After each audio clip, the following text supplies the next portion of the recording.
Hello, everyone. Welcome to another LSA CPD. Today, we're really lucky to have Eleanor Hill of Parti. As they will elaborate in this talk, Parti was set up straight after Eleanor graduated from the RCA, and Eleanor's going to be talking about the innovative kind of techniques and what they did as a studio to become a research-based studio, and how they kind of gained work through that, and how they've kind of grown, become quite a successful startup practice. For those of you who don't know, if it's your first CPD, hopefully many of you now, it will be one of many. The way these work is that we try to give questions and discussion equal billing to the talks themselves. So Eleanor's going to speak for roughly 30 or so minutes, and then hopefully we can have kind of around 20-25 minutes or 30 minutes of kind of discussion conversation. If you want to put any questions in the chat, I will duly read them out afterwards. However, do feel free to unmute yourself and ask away as well. However, enough of me. I'm going to hand over to Eleanor, who we have today. Thank you very much, Eleanor.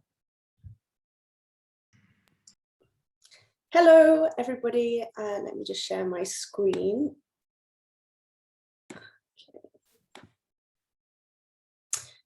Brilliant. Hopefully that works. Yeah, that's all wonderful. Thank you. Okay, brilliant. Great. Thanks, Jason. Hi, everyone. I'm Eleanor, the founder of an architecture practice called Parti. I'm really glad to be here talking to you all today, in particular at the LSA, where I've enjoyed being a part of the school since its foundation. I think it's really great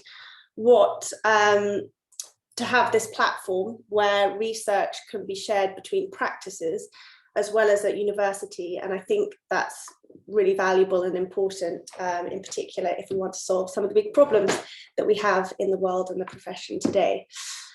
So to start off, I am here to talk about my experiences founding a research-based practice.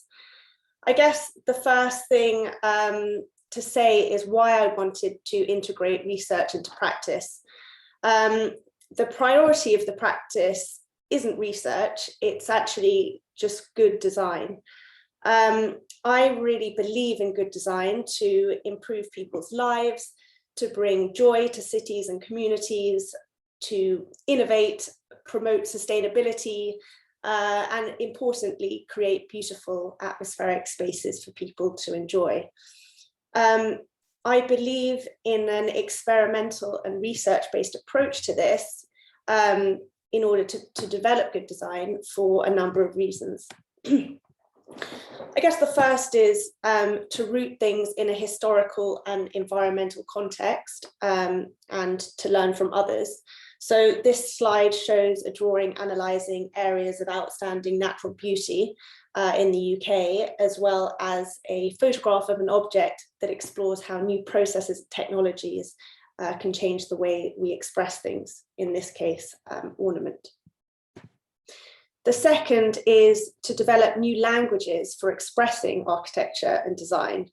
On the left here is an unfinished, or is a photograph of an unfinished piece of public furniture. And then on the right, a model of a facade. And thirdly, to pursue valuable research that can help move the industry forward. Of particular importance to us at the moment, and to a lot of people, I hope, is sustainable construction. So on the left is some research into prefabrication, and on the right, tests for alternative natural building materials. So one of the big challenges of becoming a practice that uses research and experimentation is actually having a client who's willing to resource it and take the associated risk. I'm afraid to say this is extremely rare. Genuine research and experimentation naturally has a risk of failure, as well as numerous uncertainties to do with time and the outcome of the process. So naturally, clients will favour less risky ways to approach problem solving if possible. So Therefore, at Parti, we've looked at new models of practice to try and achieve this. In particular, sort of expanding the traditional role of the architect. So by that, I mean taking a kind of greater role in building projects. The idea here is to allow us more control and opportunity within the building process in which to experiment. So this talk is going to focus on 4 ways in which we've approached practice in recent years. The first is traditional practice. The second I'm calling testing the boundaries with the developer. The third is doing it ourselves and being our own client. And then the fourth is partnering with new enterprise. So the first is traditional practice. To be honest, I'm not really going to talk about this, as everyone I'm sure is quite familiar with it. But just very briefly, typically with these projects, we've experimented with building forms, architectural expression and atmosphere. So just really quick examples are, here's an extension to a house in Islington. You can see here the rear is expressed as these sort of sharp angled volumes that house these 2 very large playful doors that open out to the garden. And the second is this apartment block in Holloway, which should be finished in the next 2 months, whereby we've really pushed the rough, raw, textured palette of materials internally. So the kind of resulting building feels extremely heavy with these cave-like spaces that are kind of carved out to capture light. So the traditional work that we've done with so far is mostly with residential clients. So as I mentioned before, the main challenge is that most clients don't want to take any risk. And therefore it's quite difficult to conduct genuine research or experiment to solve problems when there are other ways to do things. Additionally, for us as architects, genuine research is also quite difficult to do with traditional clients, as sometimes the design liability can be just too high. So I guess an example would be if we propose a new material that then cracks and leaks over time, a client would could and probably would sue us for damages. So therefore, with these type of projects, we found that the formal, atmospheric and expressive ideas have been the most suitable to experiment with, rather than technical. So now we're moving on to the second approach to practice, what I'm calling testing the boundaries with the developer. So I'm going to look at how this approach enabled us a little bit more opportunity to research and experiment. Early on in the practice, we got seemingly quite lucky, I guess. We were initially doing some consultancy work for an English developer on some of his buildings. Quite boring stuff like helping him value engineer tender sets and things like that. But about a year later, he found a site that he was interested in buying. So the site was on Kangaroo Island, which is about 45 minutes south from mainland Australia. It's known as the Galapagos of Australia for its rare wildlife and plant species. Here are some photographs showing what an incredible, expansive and varied site it is. He wanted to build a hotel but hadn't really given it much thought apart from that. So naturally, we wanted to get involved with helping him. Unlike the traditional projects, we wondered whether a greater involvement in the development might help us advise when the client should or could take risks. So anyway, we had just graduated from the RCA. A huge part of the degree there and in many architecture schools is brief creation. So by that, I mean identifying and understanding the site, proposing something, understanding the operations and who would use it, considering the wider impact and implications of that proposal, in some cases even creating some sort of business plan. And then eventually you'll all be familiar with creating these images that imagine how the building would be used, with ideas for branding, interior design, graphic identity. And actually, a lot of this is outside of the traditional scope of the architect as a design service. Yet we were really interested in this. We enjoyed it at university, and we wanted to put these skills into practice for the first time during this project. So on the left-hand side is a set of diagrams that investigate different ideas for facilities and program within the hotel.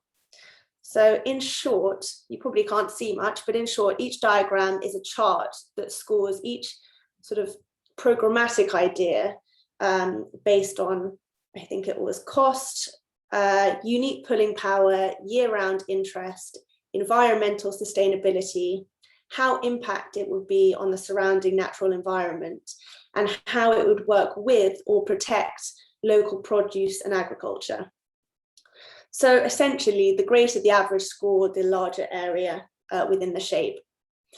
And then on the right-hand side were just a few questions from the feasibility study, which tries to overlay tourism, industry, and environmental protection into a kind of combined program. Just a quick note that the feasibility study is really important in terms of setting research objectives for the project. Often, at least we find, if they're not there in the feasibility study, they don't get research later as they're not properly planned in. So eventually, we proposed a new typology of hotel. The idea was to split a large hotel into a number of smaller boutique hotels. So each program gave character and identity to each hotel. So for example, there would be a boutique hotel centered around wellness, and one around food and natural produce, one specifically for families with children or people who like sports and adventure. So the idea was that guests would have the experience of staying in a small boutique hotel, but would have access to all the facilities of a big hotel, as all these facilities were shared. So then on the left, you can see a photograph of the model showing the boutique hotels. The form that developed started to resemble grain silos and other agricultural forms that are scattered on the island. And on the ground floor is the communal program with the rooms above.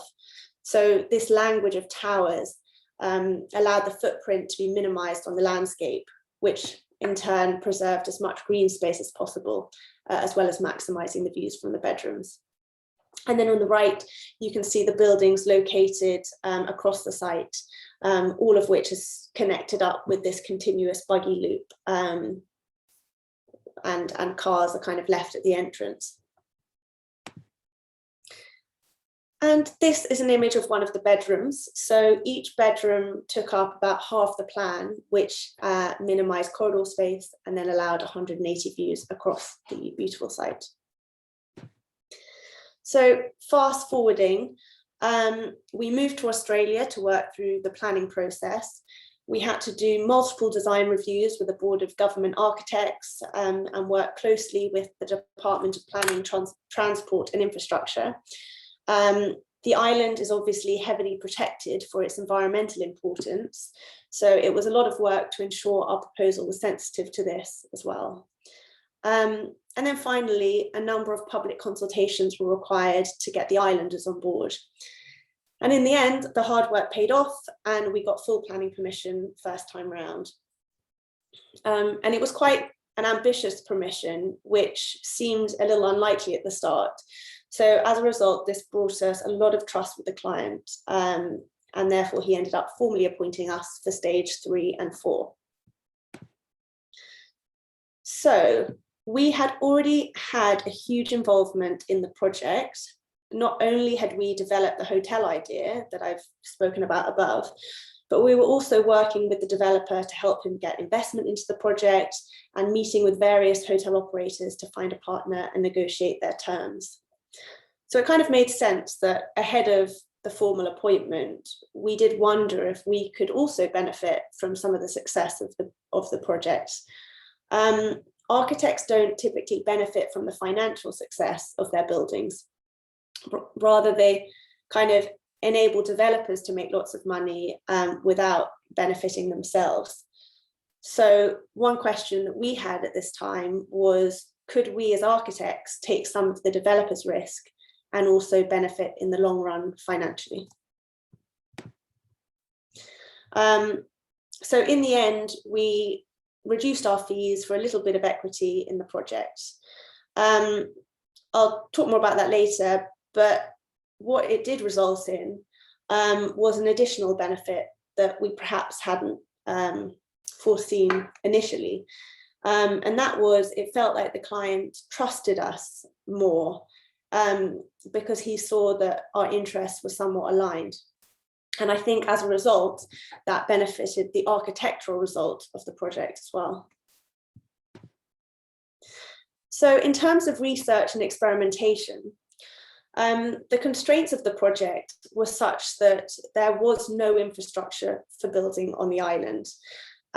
These photographs are taken from the car, and they just show the expansive natural landscapes across the island. I think these were all taken from this one road that loops around the whole island. I think it would take about 10 hours to drive around it. So actually go back there. So the only seemingly viable way to develop the hotel was to prefabricate it elsewhere and ship it to the site. And at the time, the only place that seemed financially viable while still having the skills was China. So this wasn't something that had really been done before, in particular for a high quality building, and therefore it would require genuine research to make it happen. We moved the office to China to work directly with a Chinese contractor and visit factories and manufacturers. Here are some photographs of the team happily collaborating. And here are some photographs from our time visiting factories. These photographs are taken by a collective BRBR who followed our experience whilst in China. So one of the tests we conducted was to build a mock-up room. Here we built a one-to-one prototype of a hotel room within a shipping container. The process of building was really important since the process was going to be repeated many times. It was kind of more like product design, where small efficiencies in the building process makes a big difference when being mass produced. So in the end, one of the things we observed was that 70% of the cost of a hotel room was in 20% of the space. So this is the 20% of the space. The areas are the bathroom, the joinery around the dressing room and cupboards, the M&E infrastructure of plumbing, electrics, telecoms, and the entrance doorway. And then the rest of the room and balcony was quite simple and mostly empty. So this led us to move towards a slightly different hybrid construction system that used containers for the more kind of technically challenging bits and panels for the rest.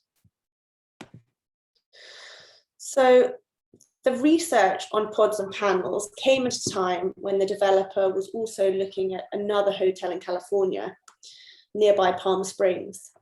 He wanted to use our research on prefabricated hotels for this site too. So I'm not going to talk much about this project, but only say that the context for this hotel was to be very different. As you can see here, it's in the desert, it was very hot, and it needed a very different form to provide shading.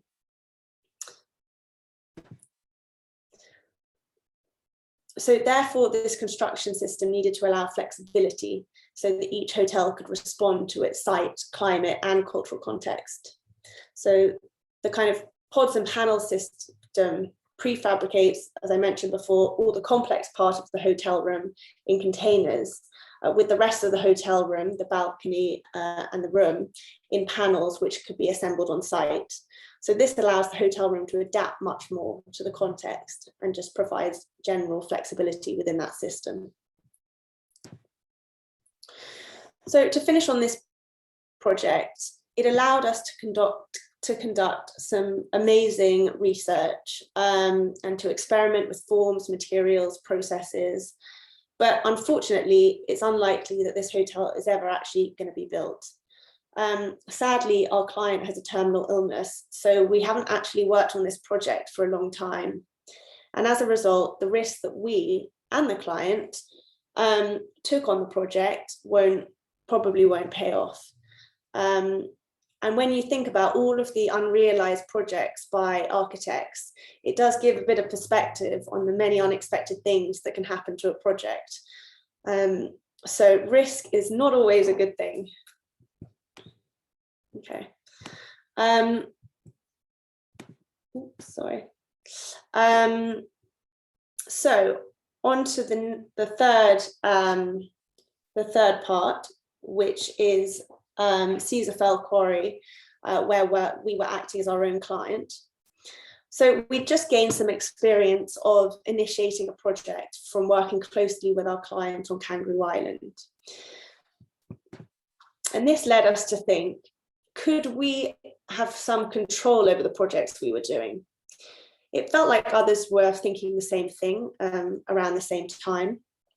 For example, Assemble were a few years above me at university, and they were out there making projects happen from the outset.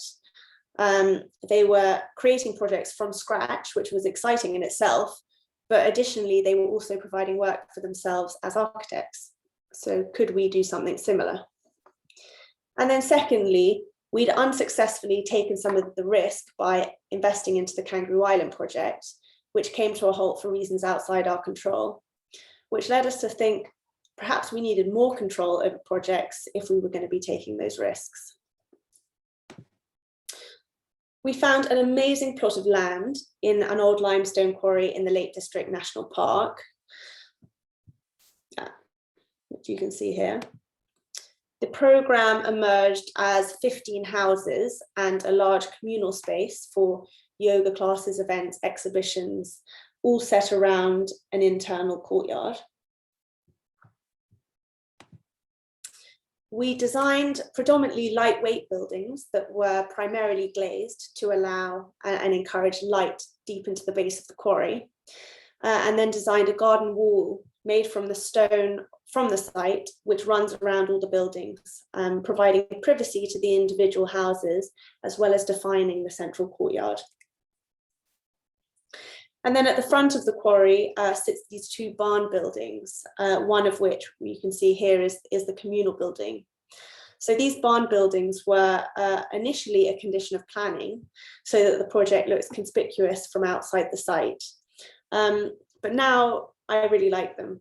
They allow visitors to approach the site unknowingly, and kind of like the quarry is at the moment, it allows visitors to feel surprised on the discovery of such a dramatic space within. So the project was set up with Parti as the architect, as well as the client, kind of like a development manager.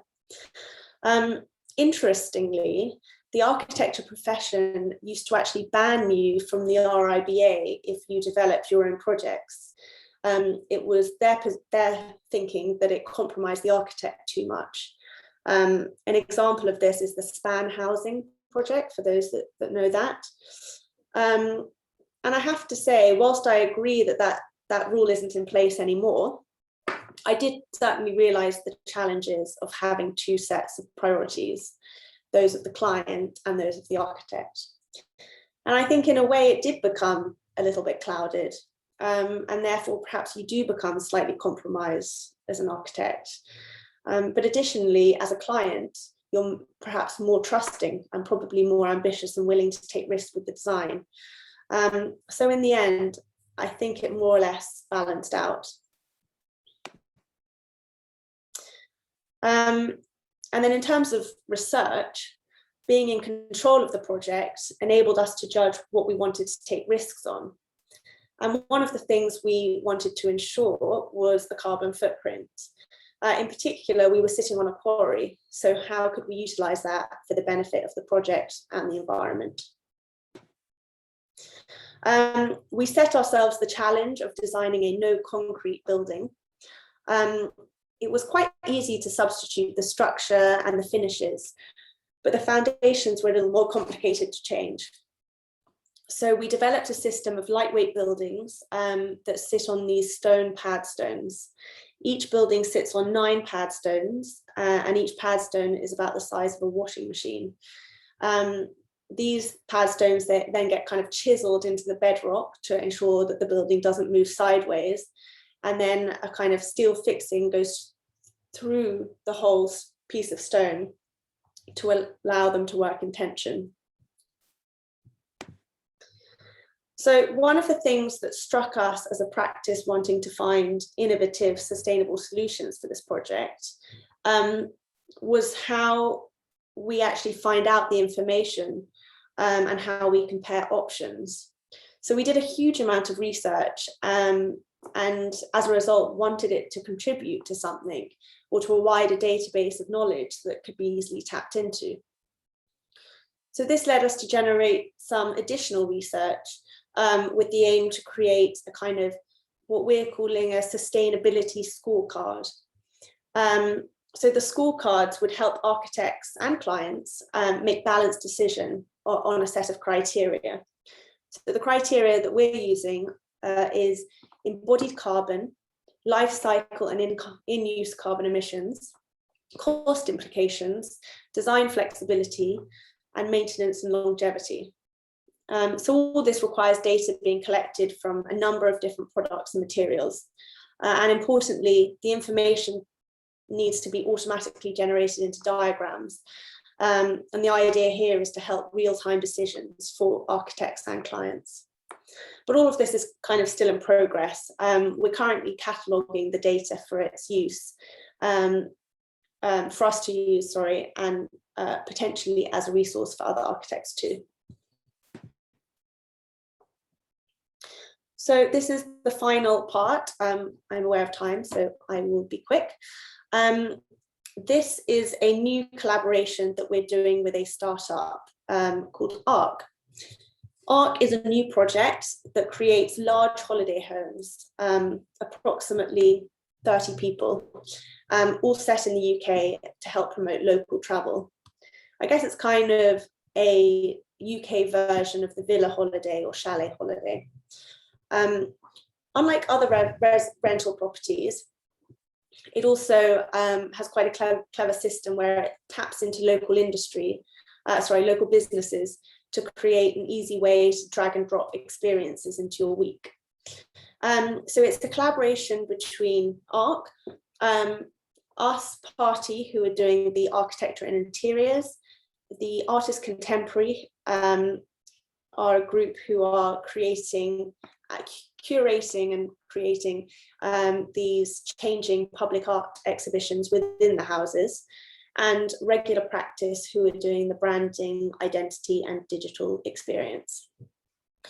I'm only going to briefly touch on one of these houses, which is due to finish at the end of this year. It's situated in Painswick in the Cotswolds, and it's a kind of crumbling existing building from a few different periods of time.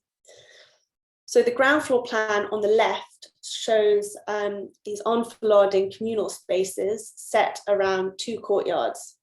And this is actually a new link containing a kitchen. And then on the right is an AXO showing how we're working within the existing building. So you can see the dining room here, a kind of bar area, and then this sunken seated area. So part of the project was to keep and emphasize as much of the existing character as possible, such as that beautiful Cotswold stone, and just generally open up the building to create more interesting spatial moments, more light and better circulation. Here are some images on on site on the last few months. And here they are preparing to put up the glulam timber structure for the extension. So what's quite interesting about this project is that ARC are creating a number of these houses in different locations across the UK. We, Parti, are currently working on 6 at the moment, so quite busy, and 2 are finishing at the end of this year.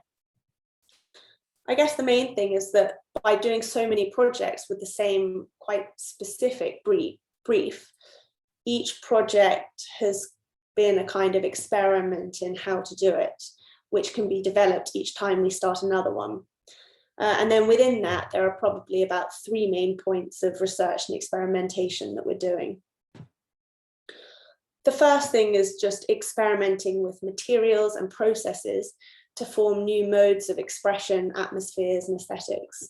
Of particular note, we are developing CNC furniture, these flower pressed tiles, felted wool textiles for insulative wall coverings, and various things with kind of CNC carved stone. And here are some more photographs of these flower pressed tiles that we've been using. And then the second thing is how to treat existing buildings to bring them up to contemporary standards with better energy efficiency, for instance, while still protecting the character of the buildings. And most of the buildings that we're doing, so I think all 6 buildings that we're doing are listed. So this is particularly relevant. And for instance, one of our projects, which is in this agricultural barn, we're looking into using these textile wall panels that slide over the stone wall to insulate it in winter, which can then be slid back during summer to allow the building to breathe and reveal the kind of beautiful stonework. And then finally, a house for 30 people, in particular to be shared equally, is a pretty unusual typology that's not exactly tried and tested. And so in a way, this is also an experiment in living, in particular, how to create a design that facilitates people to also live together communally. I'm not sure what the time is, but Jason said on the phone that no conclusion was good, as it encourages discussion. So luckily in this case, I can't really conclude anything, as pretty much all the projects I've shown you are unfinished. So I hope you're satisfied with these musings, and maybe next time I'm invited to speak, I'll let you know how they go. Thank you very, very much for that. That was lovely to hear. And there's so much going on in a relatively short period of time. Obviously, I want to open it up to the audience to ask questions, but again, you can put them in chat or just unmute. I've got quite a few, which is really good because what you said. Do you want to unshare your screen, by the way, just so we can be a bit more open? Oh, yeah, sure. So I guess if you could rewind all the way back to the start when you were at the Royal College of Art, what led you during your years in education to kind of setting up a studio that had this ontology, this approach to way of working? I think it probably what the kind of research and, you know, putting such a value on research and experiment. It probably stemmed from how we were taught at school, I guess, and probably the fact that we had come straight out of the RCA, where, you know, at school you have a year to kind of come up with a solution to a problem or a site, and that whole year is researching and experimenting. So I think it may have had something to do with coming straight from that background. Yeah, I guess probably that. And kind of straight away after you graduated, you set up, which is pretty impressive. I was wondering what the really first initial moves you made, and if you could elaborate a bit on how you met that first client and kind of talk a bit more about the really embryonic stages of that.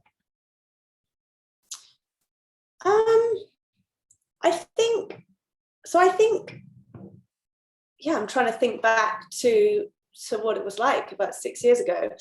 I mean, I think we were driven to set up a practice then, possibly in part because when we were at the RCA, I remember we were sort of surrounded by artists and fashion designers and product designers, and a lot of them were going off to kind of start up their own things. And I think architecture is slightly different because a lot of them were you know, able to kind of produce a small collection of you know, fashion collection or something which they could then go on to sell, and we obviously couldn't do that. But yeah, the early days, I think we started fairly modestly, you know, doing a few kind of flat renovations, and then we were just doing these odd jobs for this guy. I don't really remember exactly how we met him. I think it was quite a random connection through someone who, and I think he just wanted an architect who was cheap to do some odd jobs for him, basically. And yeah, it wasn't until about a year later that after we kind of been helping him with a few things that he actually started looking into this site. And I think certainly when we first started working on the Kangaroo Island projects, he hadn't kind of commissioned us for the whole job. It was very much a kind of, okay, will you help me with some of this stuff at the beginning? Okay, you know, I think he then quite liked the designs that we were putting forward. And then I do remember that we probably a little bit naively persuaded him that we could definitely get planning for the project, which is probably something we definitely wouldn't do now. But I think it was a system in Australia where you had to go through this process of design reviews with government architects. And I think actually the person who went to go and set it up in Australia was from the UK and had some links with the RCA at that time. And I think, you know, we knew who this person was, and we thought, yeah, we can go and do that. And somehow managed to persuade him that we could. And then the fact that we did was great, thank gosh, and did buy us a lot of trust with him. And that's kind of when it escalated. I was also going to ask, how do you define research to client as something that's of value to the project? And like, do you bill separately for it? Is that something that's just all included in your architectural fees? That's a really good question. And probably something we're still figuring out a bit. I mean, in the case of Kangaroo Island, the client was supporting all of that research because I guess it needed to happen to allow the project to happen. In other cases, it's a bit of a grey area. We never do kind of standalone research projects. Would love to, but I think it would be impossible to resource that.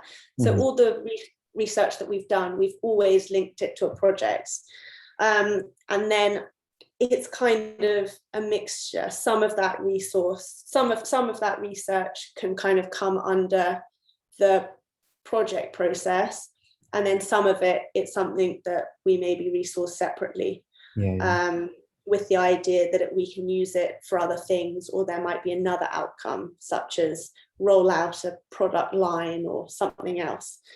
I'm just going to read out a question from Holly, who asks, could you explain a bit more about how you went about setting up in Australia in terms of qualifications being recognised / finding a local architect, and how you factored the budget of an additional person into your fees?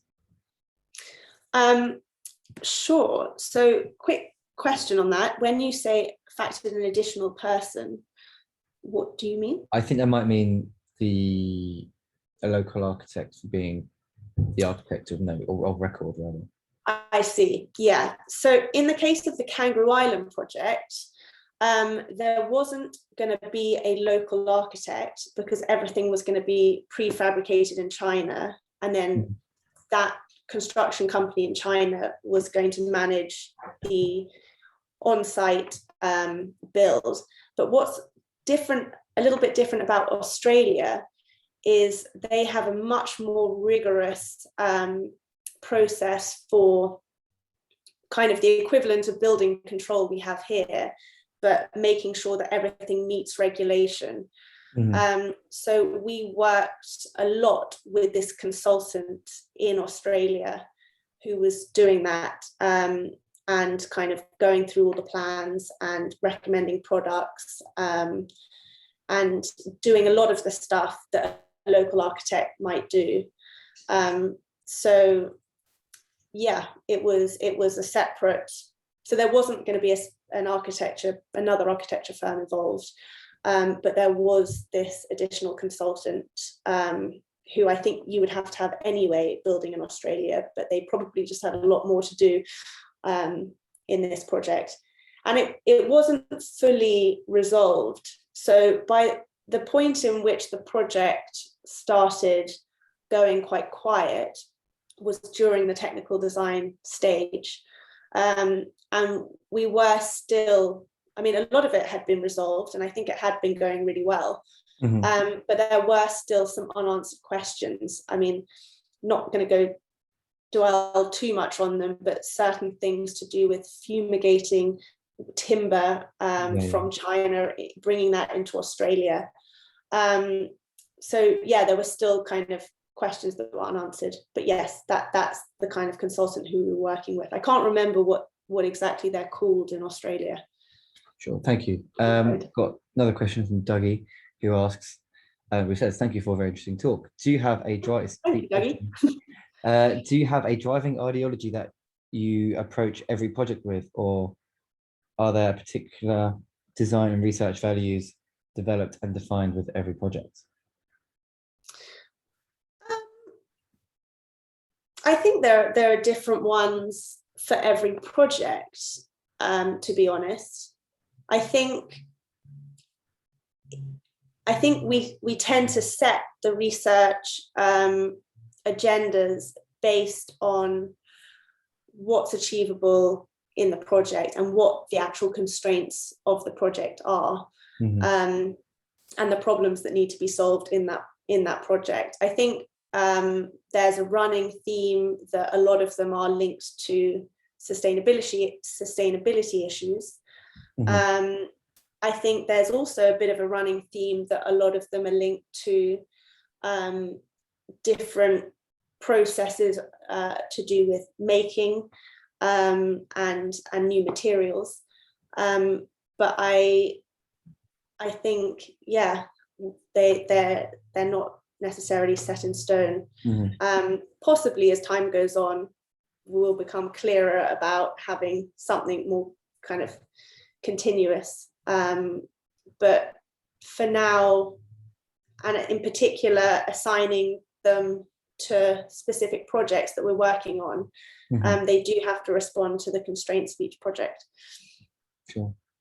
One of the most interesting things you mentioned is kind of taking on equity, which I thought was quite innovative. And I was wondering, one, how you convince the clients to do that, and two, how you work out how much of your fees you're going to reduce to take on how much equity, and what do you have a strategy that you're going about to apply that?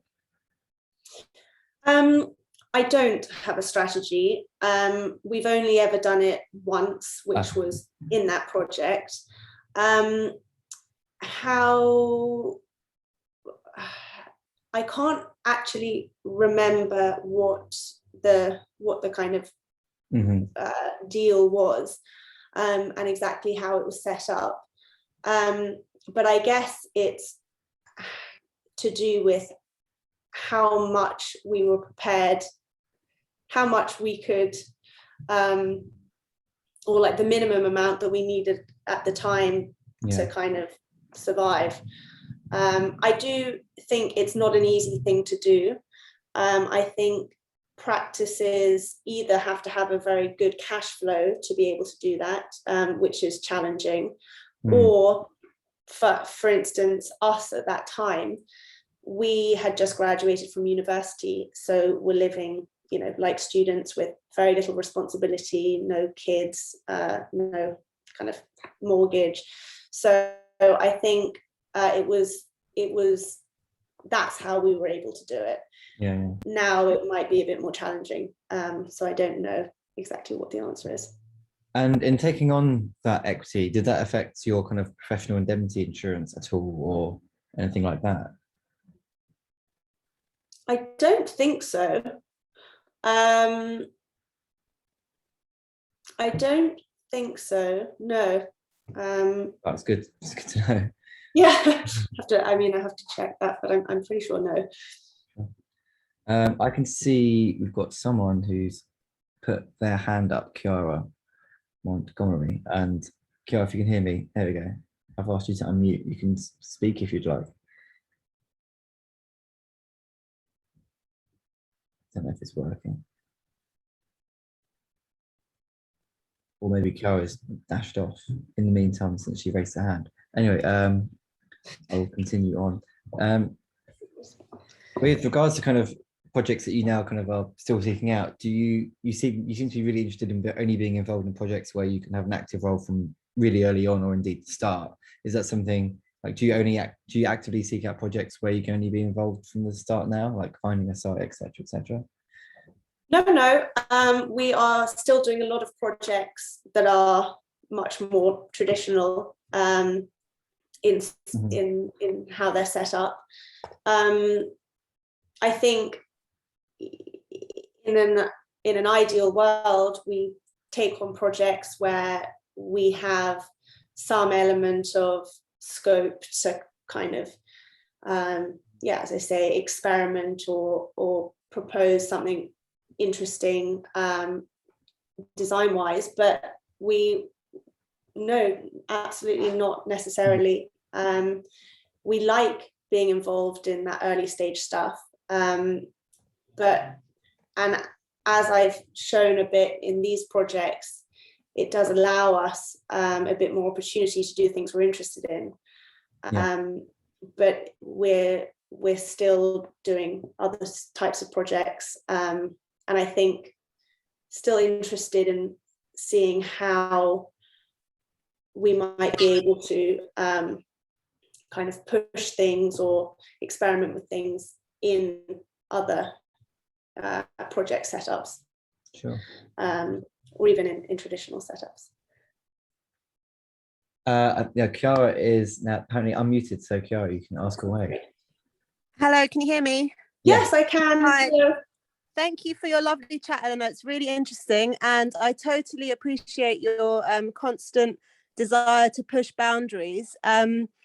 My question is regarding this exactly, and the sort of the way you define research, which from your talk I sort of have summarized in my own head as this desire to push boundaries. And I'm wondering how in the past 6 years since starting your practice, your sort of definition of this has changed, in the sense that if it was sort of your response to the RCA when you graduated, do you now see it more as sort of feeding into larger research agencies, and how do you benchmark your work? Does that make sense? Yeah, I think so.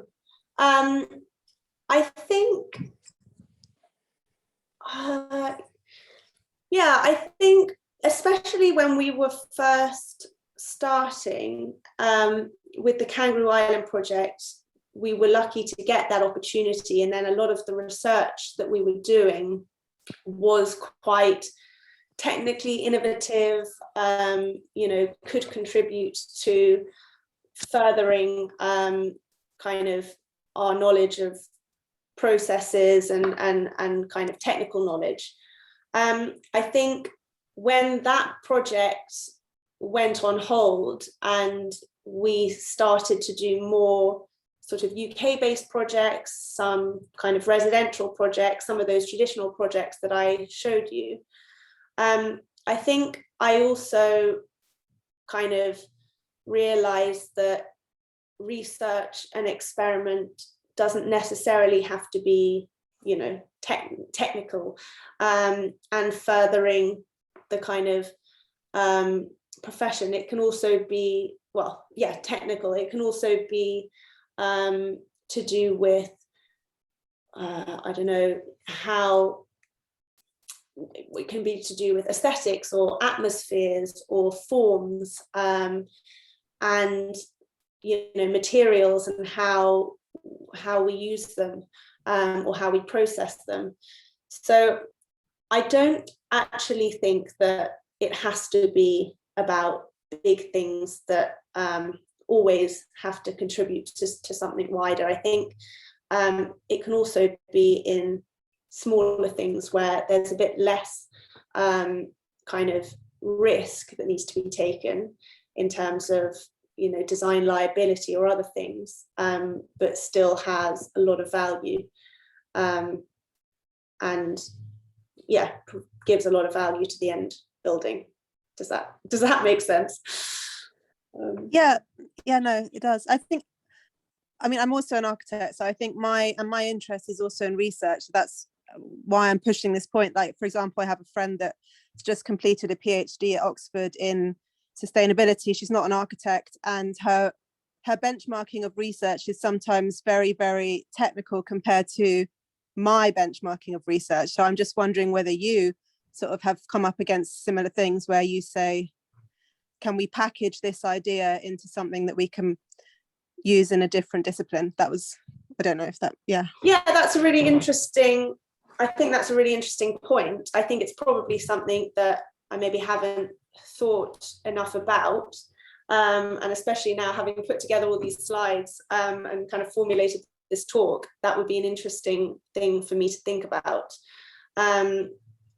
because yeah, we've done quite a wide range, but I think I'm probably more like you in that I don't kind of I don't feel that it has to be really technical. I mean, I think there are different types of research, some of which is technical, and has, you know, certain associated risks, and some of which isn't technical, but it's a different sort of research, I guess. Great, thanks. Thank you. Okay, I was going to say thank you, Chiara, for the questions. So Luke, we're going to put, he's got his hand up, and I want to get to him in a bit, but I want to read out Lizzie's question, which relates to the conversation you were just having. And Lizzie asks, what about collaboration with academic research or policymakers? Do you develop these type of partnerships, or is it something you're looking to do?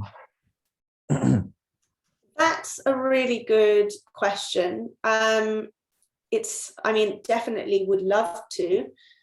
We haven't done loads of that so far. I did try and push that a bit with some public furniture that we were developing. And we did end up having a few design meetings with some academics from, I think, the London School of Economics. I can't actually remember now, it's just so bad. But anyway, we did end up having a few discussions, and you know, they were able to provide, so the idea was we were trying to investigate certain types of plants. You know, we'd read some stuff about mosses and things like that that can kind of clean the air and absorb certain pollutants and kind of somehow digest them. So that was something we were trying to find out more about in the case of using that in public furniture or in public kind of public placemaking schemes. And we did develop that quite far with them. And I think, like what I'm saying about research, where there is a chance of failure, and that part of it is, you know, it might not work. I think in this case it didn't work, because what we were hoping to use it for, we realized that in order for it to work, it would have to be on a scale that was impossible to achieve in the way that we were trying to do it. So it was valuable in that it had an outcome, you know, we found something out.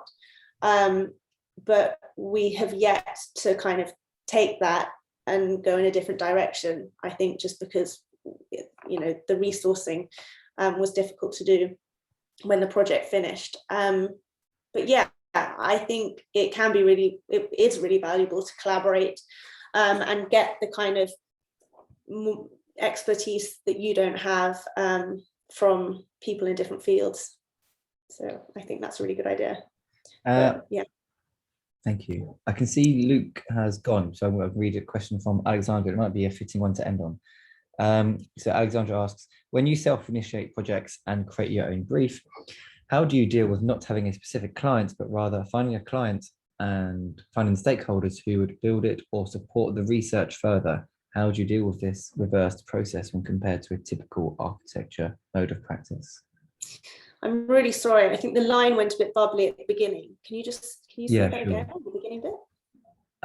When you self-initiate projects and you create your own brief, how do you deal with not having a specific client, but rather finding a client and finding the stakeholders who would build it or support the research further? How do you deal with this reversed process when compared to a typical architecture practice? Yeah, great question. So how to answer this? I guess, yeah, it's oh, sorry, the screen's disappeared. Yeah, it is quite challenging.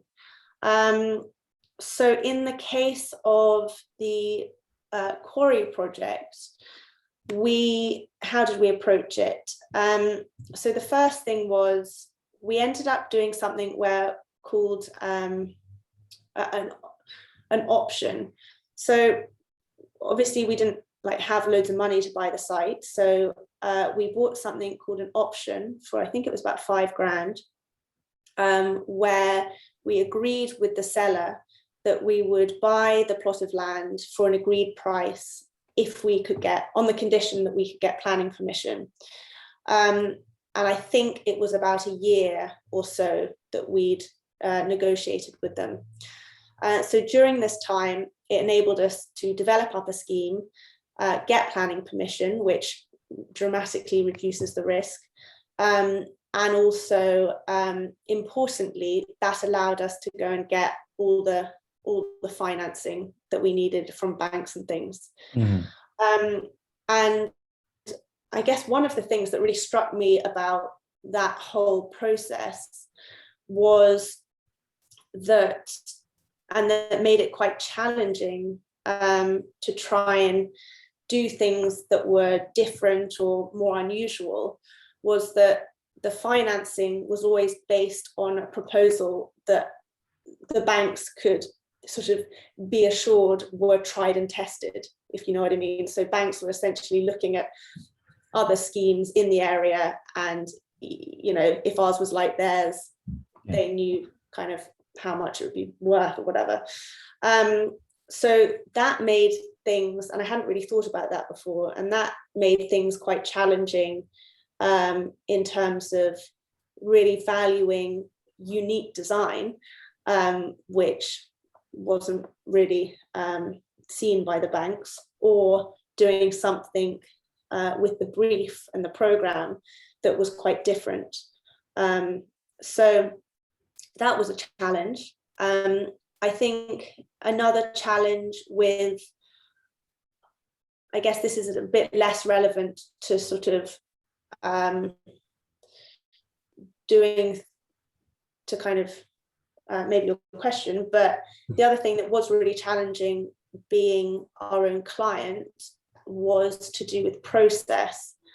And I think typically we were used to a process with a formal client whereby, you know, you kind of agree the design at the end of each stage. You very rarely start a new stage without having finished the other one because of the way that you want to structure invoicing or other things.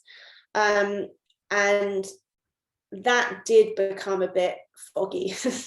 I think if we were to do it again, we know that, and I would be conscious to make sure that it doesn't necessarily need to be a process that is the same as with a traditional client, but there needs to be a process that allows you to kind of make decisions at the right time, and so on and so forth. So yeah, those were some big challenges that we faced as a kind of client as well as an architect. We seem to have addressed it pretty well, so thank you for elaborating on all of them. Conscious of time, I'm really keen, like these are from like 1 to 2 people's lunch breaks, and indeed your time as well, Eleanor. So I want to say thank you, a massive thank you to you, Eleanor, for this fascinating talk and for answering so many questions, and indeed to those who did ask questions as well and contributed to the discussion. We do have next week's CPD is from By Others, and they'll be talking about this is kind of relevant to this, which is why I mention it. And it's part of kind of a wider series, which I'm hoping to pursue, where people are either self-initiating projects or getting involved in projects in the very start, and maybe taking on equity and being involved. And By Others are also taking on the role as a contractor and developer at the moment. So that should be really interesting too. But before I ramble on anymore, I'm going to end the meeting and say thank you all again, and have a lovely rest of the week. Thank you everyone for coming, and thank you Jason for inviting me along. That was great. My pleasure. See you all soon. Bye bye. Thank you. Bye bye.